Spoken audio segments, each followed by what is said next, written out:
தலைமுறையின் 7 வரை இன்று தொகுப்பிற்கு உங்களை வரவேற்கிறோம். செய்திகளை விரிவாக பார்ப்பதற்கு முன் தலைப்புச் செய்திகளை பார்க்கலாம். மத்திய ரயில்வே அமைச்சர் பவன்குமார் பன்சால் ராஜினாமா. லஞ்ச புகார் நெருக்கடி முற்றியதால் முடிவு.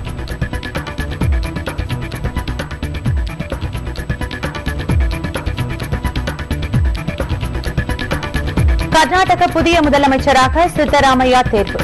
ஆளுநரை நேரில் சந்தித்து ஆட்சி அமைக்க உரிமை கோரியது காங்கிரஸ்.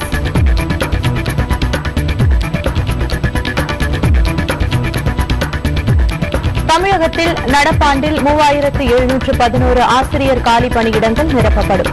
சட்டப்பேரவையில் பள்ளிக் கல்வித்துறை அமைச்சர் வைகை செல்வன் அறிவிப்பு. கூடங்குளம் வழக்கிலும் பாமக நிறுவனர் ராமதாசுக்கு ஜாமீன். பாமக எம்எல்ஏ குருவை தேசிய பாதுகாப்பு சட்டத்தின் கீழ் சிறையில் அடைக்க உத்தரவு.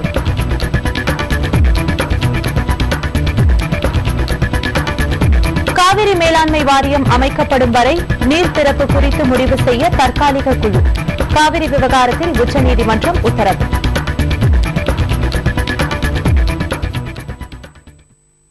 லஞ்ச புகாரில் சிக்கிய ரயில்வே அமைச்சர் பவன்குமார் பன்சால் தனது பதவியை ராஜினாமா செய்திருப்பதாக தகவல்கள் வெளியாகியுள்ளது. இது பற்றிய விரிவான தகவல்களை டெல்லி செய்தியாளர் கணபதியிடம் கேட்கலாம். கணபதி, இன்னைக்கு பிரதமர் சோனியா காந்தி சந்திப்பு நிறைவடைந்த சற்று நேரத்தில் பவன்குமார் பன்சால் பதவி விலகி இருக்கிறதா ஒரு தகவல் வெளியாகி இருக்குது. அவர் தானா முன்வந்து பதவி விலகினாரா இல்ல பதவி விலக வைக்கப்பட்டாரா? கடந்த சில நாட்களாகவே காங்கிரஸ் கட்சியை சேர்ந்தவர்களும் மத்திய அரசை சேர்ந்தவர்களும் பவன்குமார் பன்சல் மீது தொடர்ந்து ஊழல் குற்றச்சாட்டுகள் வந்து கொண்டிருக்கின்றன. அந்த சூழ்நிலையிலே அவர் பதவி விலகுவதுதான் சரியாக இருக்கும். அவர் பதவியிலிருந்து விலகாவிட்டால் மத்திய அரசுக்கும் சரி காங்கிரஸ் கட்சிக்கும் சரி அவப்பெயர் ஏற்படும் என்பதை வலியுறுத்தி வந்தார்கள். ஆனால் காங்கிரஸ் கட்சியும் மத்திய அரசும் ஒன்றாக இணைந்து எடுக்க வேண்டிய ஒரு முடிவு என்பதால் இந்த முடிவு இத்தனை நாட்களாக எடுக்கப்படாமலே இருந்தது. இன்று காங்கிரஸ் கட்சியின் மூத்த தலைவர்கள் கூட்டம் நடப்பதாக இருந்தது. அது நடக்க முடியாத காரணத்தால் சோனியா காந்தி சென்று பிரதமர் மன்மோகன் சிங்கை சந்தித்தார். அவருடன் பேசிய அதே நேரத்திலேயே பவன்குமார் பன்சல் தன்னுடைய அலுவலகத்தை சென்று அங்கிருந்து ஒரு கடிதத்தை எடுத்துக்கொண்டு பிரதமர் மன்மோகன் சிங்குடைய வீட்டுக்கு சென்று விட்டார். அங்கே அவர் ராஜினாமா கொடுத்திருக்கிறார் என்று தகவல் வெளிவந்திருக்கிறது. இது எப்போது ஏற்றுக்கொள்ளப்படும் போன்ற விவரங்கள் எல்லாம் பின்னால் தெரிய வரும். இருங்க, இப்ப நம்மோட தொடர்பில் இந்திய கம்யூனிஸ்ட் கட்சியின் தேசிய செயலாளர் டி ராஜா தொடர்பில் இருக்கிறார். அவர்கிட்ட பேசலாம். வணக்கம் திரு டி ராஜா, உங்களுடைய முதல் கருத்து என்ன? இன்னைக்கு பவன்குமார் பன்சால் பதவி விலகி இருக்கிறார். இந்த நல்ல புத்தி காங்கிரஸ் கட்சிக்கும் காங்கிரஸ் கட்சியின் தலைமையில் இருக்கிற யூபிஏ 2 அரசாங்கத்திற்கும் பாராளுமன்றம் நடந்து கொண்டிருந்த பொழுதே ஏற்பட்டிருக்க வேண்டும். பாராளுமன்றம் செயல்படாமல் போனதற்கு காங்கிரஸ் கட்சியும் அதன் தலைமையில் இருக்கிற அரசும் மேற்கொண்ட ஒரு ஏற்றுக்கொள்ள முடியாத ஒரு நிலையாகும். அதனால்தான் பாராளுமன்றம் செயல்படாமல் போனது. இதைதான் எதிர்கட்சிகள் வலியுறுத்தினார்கள். ரயில்வே துறை அமைச்சர், அதே போல சட்டத்துறை அமைச்சர் இன்றைக்கு பதவியில் நீடிக்க முடியாது, அவர்கள் பதவி விலக வேண்டும். அதிலும் ரயில்வே துறை என்பது ஒரு முக்கியமான துறை. அதற்கென்று ஒரு தனி பட்ஜெட்டே இருக்கிறது. அந்த துறையில் ஏற்பட்டிருக்கிற இந்த ஊழல் சாதாரணமான ஊழல் அல்ல, இது மிகப்பெரிய ஊழல். எனவே இது முழுமையாக விசாரிக்கப்பட வேண்டும். ரயில்வே துறை அமைச்சர் தார்மீக பொறுப்பெடுத்து பதவியிலிருந்து விலக வேண்டும் என்றுதான் வலியுறுத்தி வந்தோம். அன்றைக்கு காங்கிரஸ் கட்சி ஏற்கவில்லை. இன்றைக்கு காங்கிரஸ் கட்சியும் அரசும் இதனை செய்கிறார்கள். அது செய்வதோடு மட்டுமல்ல, இந்த ஊழல் குறித்து ஒரு முழுமையான விசாரணை நடத்தப்பட வேண்டும்.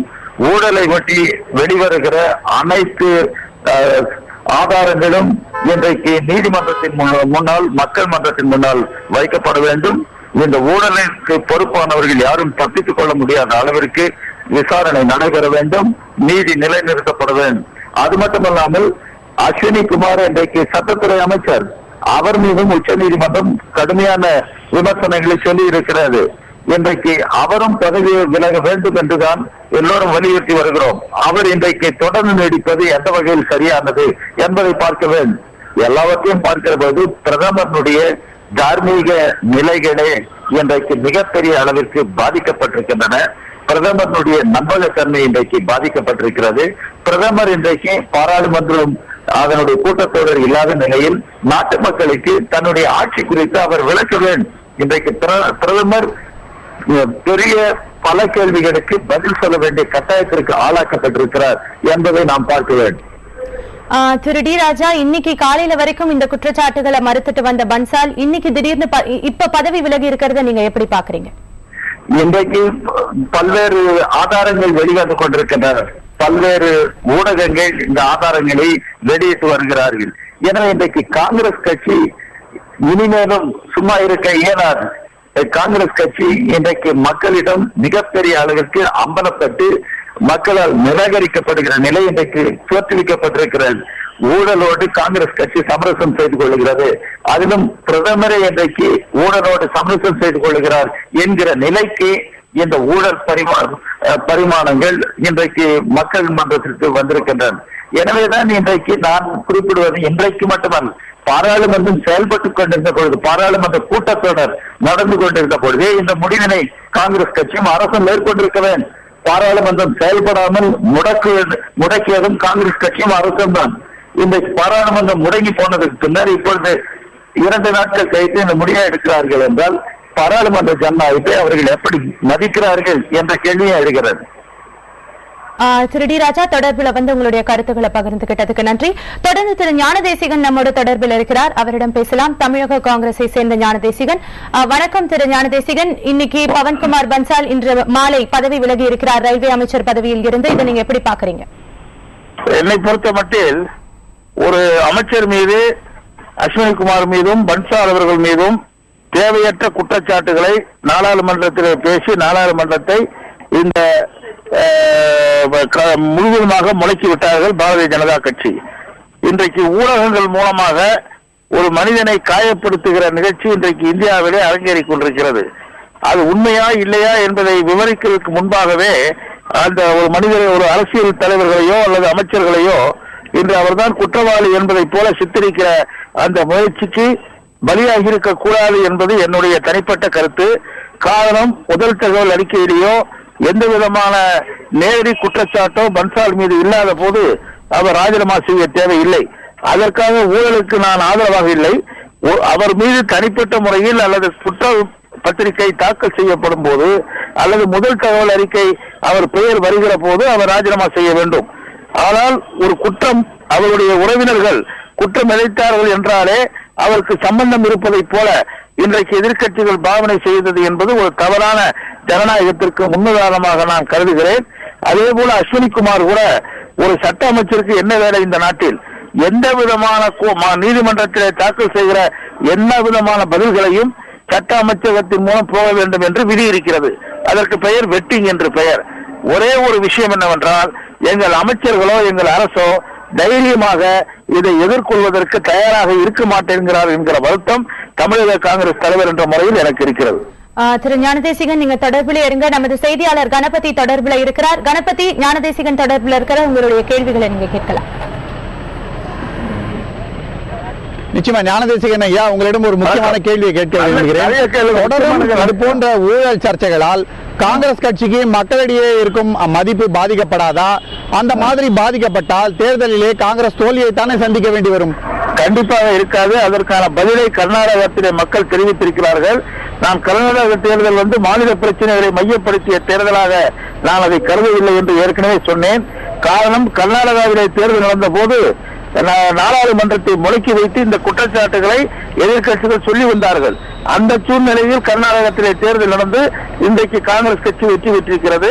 இதுபோல ஒரு குற்றச்சாட்டை சொல்வதன் மூலமே ஒரு அமைச்சர்களை விலக்கிவிட முடியும் என்று சொன்னால் இந்த நாட்டில் யாரும் எந்த பதவியும் வைத்துக் கொள்ள முடியாது, எந்த அதிகாரியும் பணியாற்ற முடியாது, நிர்வாகம் முடங்கிவிடும் என்பது என்னுடைய கருத்து. அஸ்வினி குமாரும் பதவியிலிருந்து விலக வேண்டும் என்ற ஒரு கோரிக்கை இருக்கிறது. அதை பற்றி காங்கிரஸ் கட்சி என்ன நினைக்கிறது? காங்கிரஸ், அகில இந்திய காங்கிரஸ் தலைமை என்ன நினைக்கிறது என்று எனக்கு தெரியாது.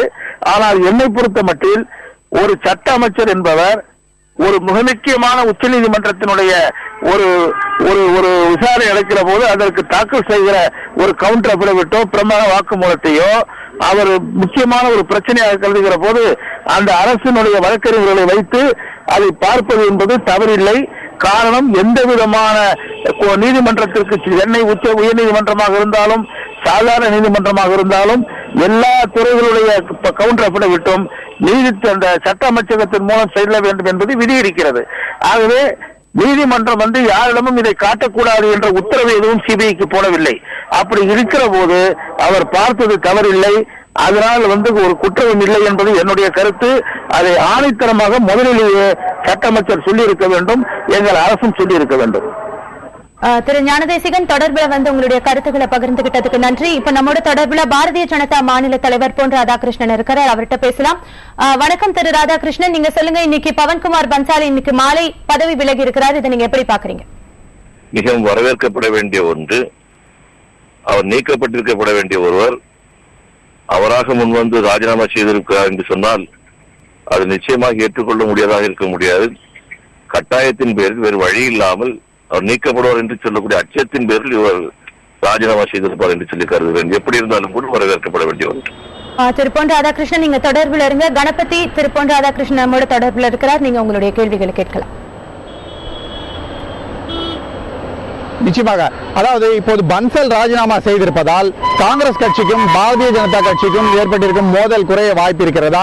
இதனால் ஜூலை மாதத்திலே மழைக்கால கூட்டத்தொடர் நடக்கும் போது அந்த கூட்டத்தொடரில்லாது நாடாளுமன்றத்தை செயல்பட பாரதிய ஜனதா கட்சி அனுமதிக்குமா? இந்த காங்கிரஸ் கட்சிக்கும் பாரதிய ஜனதா கட்சிக்கும் மோதல் என்று சொல்வதை ஏற்றுக்கொள்ள முடியாது. இது ஊழலுக்கும் நேர்மைக்கும் ஏற்பட்டிருக்கக்கூடிய ஒரு மோதல். ஒரு அரசாங்கம் எப்படி செயல்பட வேண்டும், ஊழலுக்கு ஒரு அரசாங்கம் வேண்டும் என்று மக்கள் விரும்புகின்றார்கள். அந்த மக்களுடைய விருப்பத்திற்கு தக்கபடி ஒரு அரசாங்கம் செயல்படவில்லை என்று சொன்னால் அதை தட்டி கேட்க வேண்டிய முக்கியமான பொறுப்பில் பிரதானமான எதிர்கட்சி பாரதிய ஜனதா கட்சி இருந்து கொண்டிருக்கின்றது. எங்களுடைய கடமையை நாங்கள் செய்கின்றோம், மக்களுடைய சார்பிலே எங்களுடைய செயல்பாட்டுகளை நாங்கள் அமைத்திருக்கின்றோம். ஆகவே இது காங்கிரசுக்கும் பாரதிய ஜனதா கட்சிக்கும் எதிரான ஒரு போட்டி என்று சொல்லி யாரும் கருதக்கூடாது. இது மக்களுக்கும் ஊழல் நிறைந்த ஒரு அரசாங்கத்திற்கும் எதிரான ஒரு போட்டி. திரு ராதாகிருஷ்ணன், தொடர்புல கருத்துக்களை பகிர்ந்துகிட்டதுக்கு நன்றி. ரொம்ப நன்றி. கணபதி, இப்ப நீங்க சொல்லுங்க, பன்சால் மீதான புகார்கள் என்ன, அதனுடைய பின்னணி அதை பற்றி சொல்லுங்க. தொலைபேசி உரையாடல உறுதியான தகவல்கள் எதுவும் கிடைச்சிருக்குதா? அதாவது ஆரம்பத்தில் பன்சாலுடைய ஊழல் விவகாரம் வெறும் ரயில்வே துறை மற்றும் சார்ந்திருந்தது. ரயில்வே துறையில நியமனங்கள்ல முறைகேடு இருக்கிறது, அதற்காக லஞ்சம் வாங்கப்படுகிறது. அந்த லஞ்சத்தை வாங்கியவர் பன்சலின் உறவினர், அந்த நியமனத்தை செய்தவர், அதற்கு ஒப்புதல் கொடுத்தவர் பன்சல் என்று குற்றச்சாட்டு இருந்தது. இதைத்தான் சிபிஐ சொல்லியிருந்தது. இதற்காக பல பேரை கைது செய்திருந்தது, விசாரணைகளை நடத்தி கொண்டிருந்தது. ஆனால் இந்த விசாரணை நடந்து கொண்டிருக்கும் இதே நேரத்திலேயே பன்சல் முன்பு இணையமைச்சராக பதவி வைத்த நிதித்துறையில் இருந்த போது கூட பல முறைகேடுகள் நடந்திருக்கின்றன. அங்கே அவருடைய சொந்தக்காரர்களை எல்லாம் வங்கிகளிலும் இன்சூரன்ஸ் கம்பெனிகளிலும் அவர் டைரக்டர்களாக நியமித்தார். பின்னர் அதே வங்கிகள் மூலமாக பன்சல் குடும்பத்துக்கு சொந்தமான நிறுவனங்களுக்கு பெரிய அளவிலே கடன் கொடுக்கப்பட்டது. அந்த மாதிரி கடன் நேரடியாக பன்சலுக்கு பலனை அளித்திருக்கிறது என்றெல்லாம் தகவல்கள் வெளிவந்திருக்கின்றன. இதுபோல ஒன்றன் பின் ஒன்றாக பல திடுக்கிடும் தகவல்கள். இதை தவிர இந்த ரயில்வே துறையிலே ஊழல் இவ்வளவு சிறிய ஊழல் மிகப்பெரிய அளவிலே நடந்திருக்கிறது என்றும் தகவல் வந்திருக்கிறது. இதன் காரணமாகத்தான் அவர் உடனடியாக பதவி விலக நேரிட்டது. தொடர்பில் இருங்க. இப்போ மாநிலங்களவை உறுப்பினர் டி கே ரங்கராஜன் தொடர்பில் இருக்கிறார், அவர்கிட்ட பேசலாம். வணக்கம் சார். இன்னைக்கு ரயில்வே அமைச்சர் பவன்குமார் பன்சால் பதவி விலகி இருக்கிறார் இன்னைக்கு மாலை. இதை நீங்க எப்படி பாக்குறீங்க? உங்களுடைய முதல் கருத்தை பதிவு செய்யுங்க. அதாவது காவல்துறைக்கு ஆள் எடுக்கிற போதோ, ராணுவத்துக்கு ஆள் எடுக்கிற போதோ, அல்லது நீதிபதிகளை நியமிக்கிற போதோ அவங்களுடைய பின் பலத்தை, பின் வரலாற்றை பார்க்கிறாங்க. நம்ம நாட்டுல மந்திரிகளா வரவங்க ஊழல் ஆட்களா வராங்களா இல்லையா, அவங்க பின்பலம் என்ன என்பதை பற்றி கவலைப்படாமல் வாக்கு வங்கி அரசியலுக்காக சில பேரை மந்திரியாக நியமிப்பது என்பதனுடைய விளைவுதான் இது. இவர்கள் திருடர்களாக இருக்கிறார்கள், கொள்ளையடிப்பவர்களாக இருக்கிறார்கள், அதற்காகவே மந்திரியாக வருகிறார்கள், திடீரென்று சிக்கிக் கொள்கிறார்கள். இந்த வழக்கை கண்டுபிடித்த சிபிஐயை நான் முதலில் பாராட்டுகின்றேன். ஹலோ, திரு ரங்கராஜன் அவர்கள் வணக்கம். வணக்கம். இந்த ஊழல் விவகாரத்தில் இதுவரை சிபிஐ எந்த விதமான குற்றப்பத்திரிகையும் தாக்கல் செய்யவில்லை, இன்னும் குற்றத்தை கூட பதிவு செய்யவில்லை. அப்படி இருக்கும் நிலையிலே பன்சால் குற்றமானவர் என்று சொல்லி அவர் பதவி விலக வேண்டும் என்று எதிர்கட்சிகள் கேட்டது சரிதானா? அல்ல, சீசருடைய மனைவி சந்தேகத்துக்கு அப்பாற்பட்டவராக இருக்க வேண்டும். ஒரு அமைச்சர் மீது குற்றம் வராமல் பார்த்துக் கொள்ள வேண்டிய பொறுப்பு அவருடைய பொறுப்பு. அது ஒரு ஜனநாயகத்தில், அதுவும் கடந்த ஒரு 10 ஆண்டு காலமாக எல்லா விதத்திலும் ஊழல் வருகிற பொழுது எதிர்கட்சிகள் அவரை பதவியிலிருந்து நீக்க வேண்டும் என்பதில் கோரிக்கை வைக்கிறது இயற்கையானது. அவர் நிரபராதி என்று சொன்னால் நாளைக்கு இந்த நாட்டில் ஜனாதிபதியாக கூட அவர் ஆகட்டும், அதை பற்றி தப்பே கிடையாது.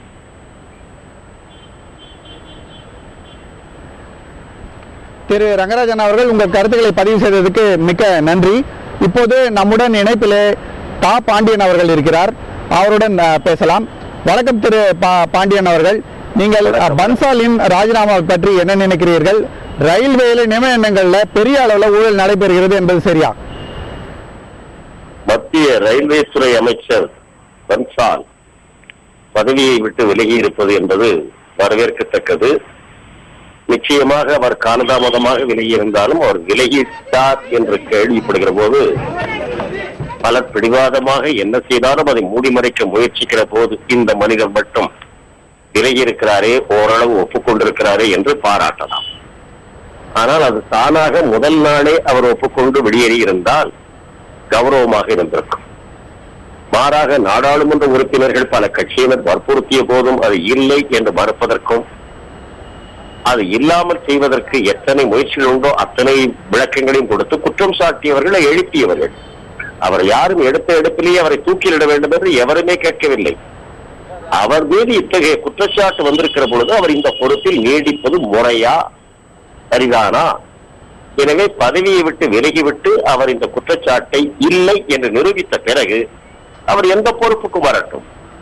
ஆனால் இத்தகைய பெரிய குற்றச்சாட்டு வந்துவிட்ட பிறகு நீடிப்பது நாட்டுக்கும் நல்லதல்ல, அவருக்கும் நல்லதல்ல, அந்த துறைக்கு மிக கேடு. இந்திய மத்திய துறையில் இந்த ரயில்வே துறை ஒன்றுதான் ஊழலுக்கு பெயர் பெற்ற துறை. அந்த தேர்தல் நிதியை வசூலித்துக் கொடுக்கிற பொருட்காப்பாளரே ரயில்வே மந்திரியாகத்தான் இதுவரையிலே இருந்து வந்திருக்கிறார். எனவே அந்த கட்சியை கூட அதை பற்றி யோசிக்க வேண்டும். ஒரே ஒரு பொதுத்துறை வெற்றிகரமாக நடந்து கொண்டிருக்கிறது, மக்களுக்கு சேவை செய்து கொண்டிருக்கிறது. இத்தகைய தாக்குதல்களால் பலவீனப்படுத்திவிட நிச்சயமாக தா பாண்டியன் அவர்கள் தன்னுடைய கருத்தை சொல்லியிருக்கிறார். பன்சால் அவர்கள் ராஜினாமா செய்தது சரிதான், முன்னவே செய்ய வேண்டும் என்று சொல்லியிருக்கிறார். சத்யபிரியா நம்முடன் தொடர்பில் வந்து பேசியதற்காக அவருக்கு நன்றி. கணபதி நன்றி. லஞ்ச புகாரில் சிக்கிய ரயில்வே அமைச்சர் பவன்குமார் பன்சால் இன்று ராஜினாமா செய்திருக்கிறார். இது பற்றிய செய்தியை பார்த்துக் கொண்டிருக்கிறோம். சிறிய இடைவேளைக்கு பிறகு செய்திகளை தொடர்ந்து பார்க்கலாம். கர்நாடகாவின் புதிய முதலமைச்சராக சித்தராமையா தேர்வு செய்யப்பட்டுள்ளார். பெங்களூருவில் இன்று நடைபெற்ற காங்கிரஸ் எம்எல்ஏக்கள் கூட்டத்தில் கட்சியின் சட்டமன்ற தலைவராக அவரை தேர்வு செய்வது என முடிவெடுக்கப்பட்டது. காங்கிரஸ் எம்எல்ஏக்களின் ஒருமித்த ஆதரவுடன் தேர்வு செய்யப்பட்டிருப்பதால் சித்தராமையா முதலமைச்சராக பொறுப்பேற்கவுள்ளார். முன்னதாக இன்று நண்பகல் முதல் மாலை வரை காங்கிரஸ் எம்எல்ஏக்களின் கூட்டம் நடைபெற்றது. இதில் AK ஆண்டனி, ஜிதேந்தர் சிங் உள்ளிட்டோர் கட்சியின் மேலிட பார்வையாளர்களாக கலந்து கொண்டனர். இந்த கூட்டத்தில் புதிய முதல்வராக யாரை தேர்வு செய்வது என எம்எல்ஏக்களிடம் நேர்காணலும் பின்னர் ரகசிய வாக்கெடுப்பும் நடைபெற்றது. இதைத் தொடர்ந்து புதிய முதல்வராக சித்தராமையா தேர்வு செய்யப்பட்டிருப்பதாக அறிவிக்கப்பட்டது. வரும் திங்கட்கிழமை முதலமைச்சராக அவர் பதவியேற்பார் என எதிர்பார்க்கப்படுகிறது. கடந்த 5ஆம் தேதி நடைபெற்ற சட்டமன்ற தேர்தலில் மைசூர் அருகே உள்ள வருணா தொகுதியில் போட்டியிட்டு வெற்றி பெற்றார். இதனிடையே ஆளுநர் பரத்வாஜை சந்தித்த மாநில காங்கிரஸ் தலைவர் பரமேஸ்வர் ஆட்சி அமைக்க உரிமை கோரினார். கூடங்குளம் போராட்டத்தின் போது தடையை மீறி ஆர்ப்பாட்டத்தில் ஈடுபட்டதாக கூறிய வழக்கில் கைது செய்யப்பட்டிருந்த பாமக நிறுவனர் ராமதாசிற்கு வள்ளியூர் நீதிமன்றம் ஜாமீன் வழங்கி உத்தரவிட்டுள்ளது. இதையடுத்து ராமதாஸ் விரைவில் விடுவிக்கப்படுவார் என்று எதிர்பார்க்கப்படுகிறது. இந்த வழக்கில் வள்ளியூர் நீதிமன்ற நீதிபதி ரத்தன்ராஜ் ஜாமீன் வழங்கி உத்தரவிட்டார். கடந்த 2 ஆண்டுகளில் மாமல்லபுரத்தில் நடைபெற்ற சித்திரை முழுநிலவு பெருவிழாவில் வன்முறையை தூண்டும் விதமாக பேசியதாக கூறி ராமதாஸ் மீது 2 வழக்குகள் உள்ளன. விழுப்புரத்தில் தடையை மீறி போராட்டத்தில் பங்கேற்றது, மதுரையில் ரஜினி ரசிகர்கள் மீதான தாக்குதல் வழக்கு உள்ளிட்ட வழக்குகளில் ராமதாஸ் கைது செய்யப்பட்டு திருச்சி சிறையில் அடைக்கப்பட்டுள்ளார். இந்த வழக்குகளில் ஜாமீன் கிடைத்திருக்கும் நிலையில் கூடங்குளம் போராட்ட வழக்கிலும் ஜாமீன் கிடைத்திருப்பதால் அவர் விரைவில் வெளியே வருவார் என்று எதிர்பார்க்கப்படுகிறது. இதனிடையே பாமக எம்எல்ஏவை தேசிய பாதுகாப்பு சட்டத்தின் கீழ் அடைக்க காஞ்சிபுரம் மாவட்ட ஆட்சியர் உத்தரவிட்டுள்ளார். தற்போது புழல் சிறையில் உள்ள ஜே குருவின் மீது 7 வழக்குகள் பதிவு செய்யப்பட்டுள்ளன. காவிரி மேலாண்மை வாரியம் அமைக்கப்படும் வரை நீர் திறப்பு குறித்து முடிவு செய்ய தற்காலிக குழு அமைக்க உச்சநீதிமன்றம் உத்தரவிட்டுள்ளது. காவிரி மேலாண்மை வாரியம் அமைக்க வேண்டும் என வலியுறுத்தி தமிழக அரசின் சார்பில் தாக்கல் செய்யப்பட்ட மனு மீதான விசாரணை இன்று நடைபெற்றது. நீதிபதிகள் R.M. லோத்தா, குரியன் ஜோசப் ஆகியோர் முன்னிலையில் நடைபெற்ற விசாரணையில் மத்திய அரசு தரப்பில் ஆஜரான சித்தார்த் லூத்ரா, காவிரி மேலாண்மை வாரியம் அமைப்பதற்கான காலக்கெடுவை இப்போது தெரிவிக்க முடியாது என்று தெரிவித்தார். எனினும் அதற்கான பணிகள் துவங்கியுள்ளதாகவும் அவர் விளக்கமளித்தார். எனவே தற்காலிகமாக தண்ணீர் திறந்துவிடும் பணியை மேற்கொள்ள புதிய குழு அமைக்கலாம் என்றும் இதற்கு மத்திய நீர்வளத்துறை செயலாளர் தலைவராக செயல்படுவார் என்றும் மத்திய அரசு தரப்பில் கூறப்பட்டது. தமிழ்நாடு, கர்நாடகா, புதுச்சேரி மற்றும் கேரள மாநில தலைமை செயலாளர்கள் இந்த குழுவில் உறுப்பினர்களாக இருப்பார்கள் என்றும் தெரிவிக்கப்பட்டது. தண்ணீர் பங்கீடு தொடர்பாக இவர்களுக்கு சந்தேகம் இருந்தால் உச்சநீதிமன்றத்தை அணுகலாம் என கூறப்பட்டது. இதைத் தொடர்ந்து தமிழக அரசு தரப்பில் ஆஜரான வழக்கறிஞர் குரு கிருஷ்ணகுமார், தமிழக தலைமை செயலாளர் மட்டுமின்றி அவருடன் ஒரு பிரதிநிதியையும் தற்காலிக குழுவில் சேர்த்துக் கொள்ள வேண்டும் என வலியுறுத்தினார். இதற்கு கர்நாடக தரப்பில் ஆஜரான வழக்கறிஞர் நரிமன் எதிர்ப்பு தெரிவித்தார். பின்னர் காவிரி மேலாண்மை வாரியம் அமைக்கப்படும் வரை அந்த பணிகளை செய்ய தற்காலிக குழு அமைக்கப்படும் என்றும், நீர் பங்கீட்டில் சந்தேகம் இருந்தால் உச்சநீதிமன்றத்தை அணுகலாம் என்றும் நீதிபதிகள் தெரிவித்தனா்.